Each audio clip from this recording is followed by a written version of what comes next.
Class 9 संसद के जो सदन हैं 2, लोकसभा और राज्यसभा। इनमें से हम लोकसभा के बारे में देखते हैं। Lok Sabha or house of people, जो लोगों का सदन है। लोकसभा भारतीय संसद का निचला सदन है, लोअर हाउस, परंतु इसकी स्थित उच्च सदन किसको कहेंगे? राज्यसभा से अधिक शक्तिशाली है। यह जनता का प्रतिनिधित्व करती है, यानी कि इसके जो प्रतिनिधि होते हैं वो सीधे जनता द्वारा चुने जाते हैं। इस कारण से इसे जो है लोकप्रिय सदन कहा जाता है।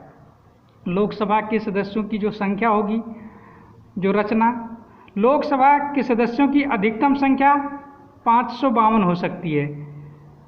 इनमें से जो निर्वाचित हो सकते हैं वो कितने? 550। 2 जो है मनोनीत हो सकते हैं, और मनोनीत कौन होंगे? Anglo Indian. अगर लोकसभा का चुनाव होता है, एंग्लो इंडियन चुन करके नहीं आते हैं तो राष्ट्रपति 2 एंग्लो इंडियन की नियुक्ति कर सकता है।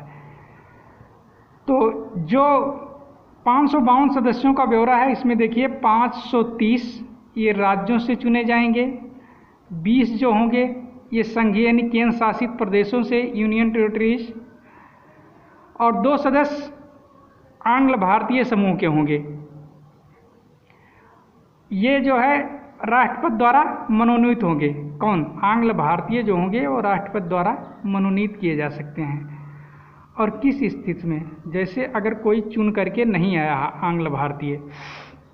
चुनाव की विधि, लोकसभा के सदस्यों का चुनाव कैसे होता है? आप जानते हैं कि लोकसभा का चुनाव प्रत्येक 5 वर्ष पर होता है। तो यहाँ सीधे जनता जो है वोट डालती है जा कर के। और कौन वोट दे सकता है? सभी नागरिकों को जिनकी आयु 18 वर्ष या उससे अधिक है। मतदान जो होगा वो गुप्त होगा, यानी कि कोई जान नहीं पाएगा कि कौन किसको वोट दे रहा है। वयस्क मताधिकार के आधार पर होता है। 5 लाख से 7.5 लाख, 5 लाख से 7.5 लाख की जनसंख्या के आधार पर एक सांसद चुना जाता है। लेकिन आप देखेंगे कि इस समय जो है वो ज़्यादा सदस्य, मतलब कि प्रतिनिधित्व करने वालों की संख्या कहीं कहीं पर 15 लाख या इस तरीके से है। जनसंख्या बढ़ती जा रही है, सीट संख्या वही निर्धारित है। और समस्त देश को लगभग समान जनसंख्या वाले निर्वाचित क्षेत्रों में बांट दिया जाता है। कुछ स्थान अनुसूचित जातियों और अनुसूचित जनजातियों को प्रतिनिधित्व करने के लिए आरक्षित कर दिया जाता है, यानी कि इनके लिए रिजर्व सीटें कर दी जाती हैं। अवधि कितनी होती है? 5 वर्ष के लिए होती है।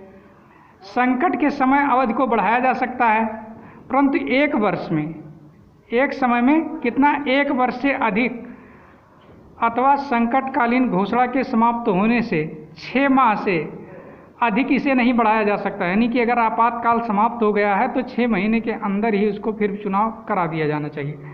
राष्ट्रपति 5 वर्ष की अवधि पूरी होने से पहले भी लोकसभा को भंग कर सकता है। और कब भंग करेगा? जैसे मान लीजिए कि जो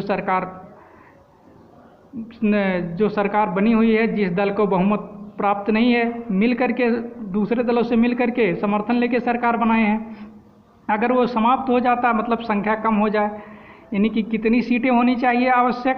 273 हो जानी चाहिए। 273 यानी कि भारत में जो वर्तमान समय में लोकसभा के सदस्यों की संख्या है वो 545 है। तो उसका आधा हम करेंगे, जितने हो पाएगा होगा उतने कर दिए जाएंगे, यानी 273।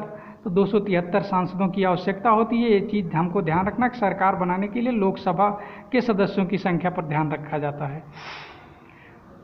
तो पहले भी चुनाव करा सकती है, या जो दल सत्तारूढ़ है वो लोकसभा को भंग कर दे, राष्ट्रपति उसकी सिफारिश के आधार पर इसको जो है भंग करके, जैसे हम देखते हैं 6 फरवरी 2004 को राष्ट्रपति डॉक्टर APJ अब्दुल कलाम ने प्रधानमंत्री श्री अटल बिहारी वाजपेयी, यानी कि अब स्वर्गीय अटल बिहारी वाजपेयी की सलाह से लोकसभा को भंग कर दिया था।